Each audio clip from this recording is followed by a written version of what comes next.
বেকার প্রেমিক তোমার। এরা তো 20% ডিসকাউন্ট দিচ্ছে, এই সুবিধা কে দিবে? হ্যাঁ, একটু ছোট, কিন্তু খাবার তো খারাপ না। শোনো, আমি প্রতিদিন ইন্টারভিউ দিয়ে যাচ্ছি, আর তোমার প্রতিদিন বিয়ের প্রস্তাব আসছে। এটা থেকে আমরা কি শিখলাম? একজন বেকার প্রেমিকের চাকরি হওয়ার সম্ভাবনা যত কমতে থাকে, তার প্রেমিকার বিয়ে হওয়ার সম্ভাবনা তত বাড়তে থাকে। কবে যে তোমার একটা চাকরি হবে? কপালে যেদিন লেখা আছে সেদিন। তোমার কপালে আমি লেখা আছি তো। হ্যালো, আসসালামু আলাইকুম ভাইয়া। ওয়ালাইকুম সালাম। ভাইয়া, সামিয়া কোথায়? অনেকক্ষণ ধরে কল দিয়ে যাচ্ছি। ওকে একটু ফোনটা দিবেন, একটা খুশির সংবাদ পেয়েছি। আমারও তো তোমাকে একটা খুশির খবর দেওয়ার আছে। কে আগে বলবে? ভাইয়া, আপনি বড়, আপনি আগে বলেন। আজ সন্ধ্যায় সামিয়ার বিয়ে হয়ে গেছে।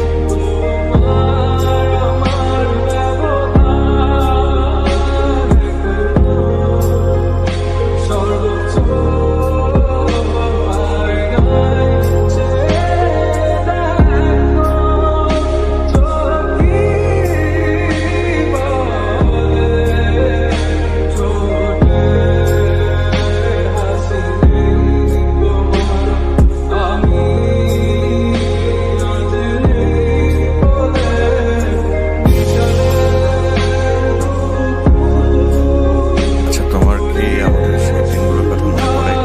না,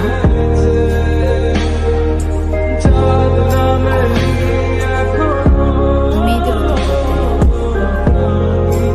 মেয়েদের থাকে বর্তমান আর ভবিষ্যৎ। আর বিয়ের পর মেয়েদের সংসারটাই বর্তমান, সংসারটাই ভবিষ্যৎ। তোমার মনে ছিল? কি এটা? খোলো।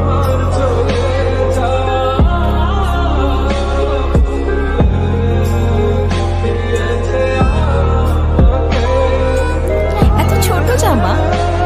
শোনো, আমি যখন বিয়ে হবে, ছোট্ট তুলতুলে পরীর মতো একটা মেয়ে বাচ্চা হবে। এই জামাটা তার জন্য রেখে দিও। আচ্ছা, আমার মেয়ে কি হবে? তুলতুলে বাচ্চার নাম তুলতুল কিছু একটা রেখে দিও। এক্সকিউজ মি ম্যাম, আপনার কেকটা রেডি, প্লিজ চেক করে জানাবেন। চেক করা লাগবে না, আপনি প্যাক করে গাড়িতে দিয়ে যান। ওয়েট, আচ্ছা, আমার মেয়ের নাম কি হবে? তুলতুলে বাচ্চার নাম তুলতুল কিছু একটা রেখে দিও। আচ্ছা, তোমার কি আমাদের সেই দিনগুলোর কথা মনে পড়ে? না, কখনই না। মেয়েদের অতীত থাকতে নেই। মেয়েদের থাকে বর্তমান আর ভবিষ্যৎ। আর বিয়ের পর মেয়েদের সংসারটাই বর্তমান, সংসারটাই ভবিষ্যৎ।